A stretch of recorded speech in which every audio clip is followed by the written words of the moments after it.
Yes, ready, start. Sir, once the very motion which we are discussing today is an economic one. I would confine myself to the economics of it, knowing that economic problems can be solved only by economic solutions and not by political solutions. We are discussing a national issue which is of vital concern to the people. Prices are a national concern, and as legislators, it should be our duty to place the subject above party politics. I believe prices and tempers should not rise simultaneously, at least on the floor of the house. It can happen in the market where prices and tempers rise together. But when tempers cool down, prices do not follow suit. That being the experience of life, let us try to understand the problem rationally, logically, and dispassionately. Let me reiterate today that what we are discussing is the current price situation and not the situation as it prevailed during the previous regime. References to the past are, of course, always necessary in any analysis of the economic forces because economic wisdom is largely retrospective.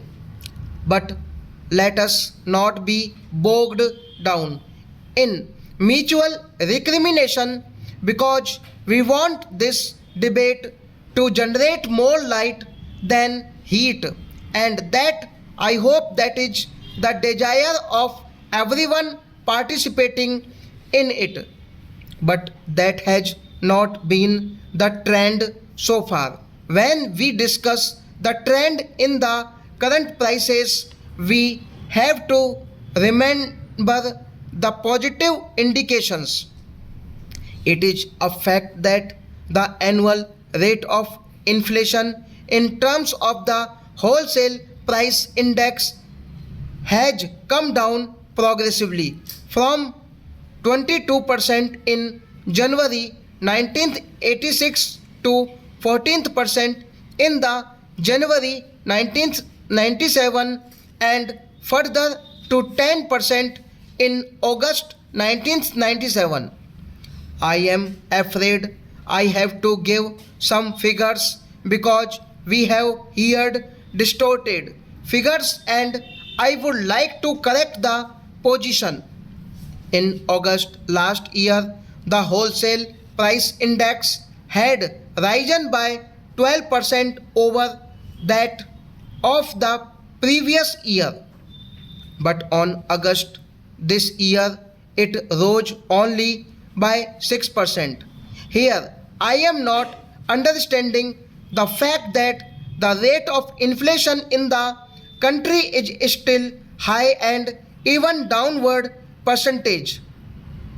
Changes in the rate of inflation cannot conceal the fact that they are indeed growth upon growth. The finance minister said this year that the prices would soon hit a plateau, but hitting a plateau is not enough. We have to ensure that after reaching a plateau, the prices actually slide downhill. I shall not extensively dwell on the contributory factors of price rise because, as I said earlier, this is no occasion for mutual recrimination, but if one objectively analyzes the factors responsible for the massive price rise, I am sure many of you members sitting in the opposition will agree with me that you cannot evade responsibility for this entirely. The largest bungling with public finances and the total breakdown in infrastructure has been of the greatest tragedies in our economic life, and the shadow of that is still with us today. I shall also not go into the global factors such as the progressive rise in the prices of crude and also rise in the prices of other commodities which we have to essentially import.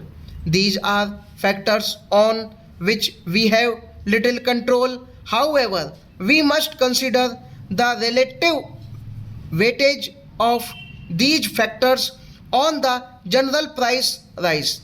The changes are already visible during the current financial year. For example, the impact the petroleum price rise on the overall price increase this year stands at 18%, which is slightly less than what it was last year. There has been a substantial fall in the contribution of sugar and gore. It was just about 2% this year in contrast to as high as 39% last year. On the other hand, what has sharply risen is the share of vegetable prices, milk and milk products, fish and meat, cereals, pulses, oil seeds, and edible oils. On the whole, it has followed a pattern. Whatever is subject to seasonal variations has become scarce and therefore dear.